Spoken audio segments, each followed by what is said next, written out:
One of the activities that I like to use on the first day of school is out of the Activities Handbook for the Teaching of Psychology, Volume 2. That's the one with the blue cover. On page 78, there is an activity by Drew Appleby called Producing a Deja Vu Experience.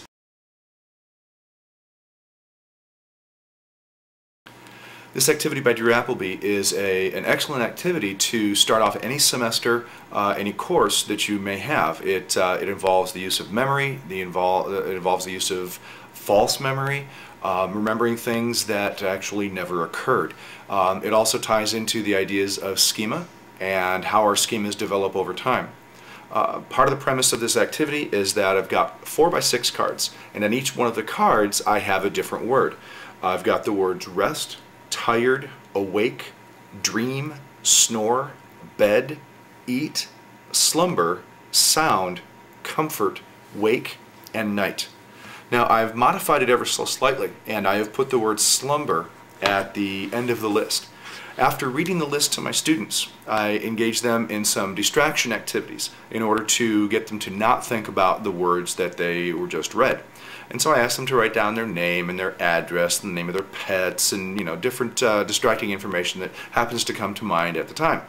After the distraction activity, I asked the kids then to write down in any order any and all of the words that they remember from the list that I had just shared with them. When they write those down, I go around from table to table, desk to desk, and I take a look to see if this demonstration is actually going to work. I am looking for the word sleep in their list. I really don't care about the other words, although I could, if I wanted to, go into primacy and recency effect in terms of the beginning and the end of the list, and the whole serial position effect if I really wanted to do that. However, my main goal is to see if the students will remember sleep. So I'm going around the classroom, I'm looking at what the kids have written. They're staying completely quiet because I've asked them to not do any talking during this part of the process. As I am going around, I typically will find sleep in anywhere between 1/3 to 2/3 of the lists that the students have created.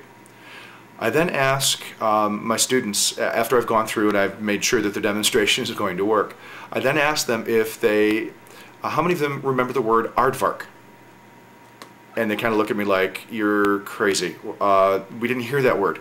Why would you ask us that question? After that, I ask them if how many of them remember the word sleep. And a number of them raise their hands. And so I ask them, I need to count properly, so would you please stand up so I can count you accurately?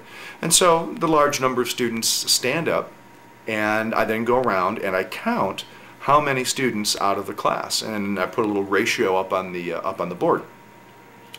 And then I kind of look at the other people who are sitting down and I say, what's wrong with this picture?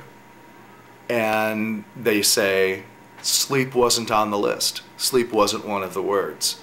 And so we engage in a lively discussion of hypothesizing, why is it that so many of the class remembered the word sleep when the word sleep was not in the list?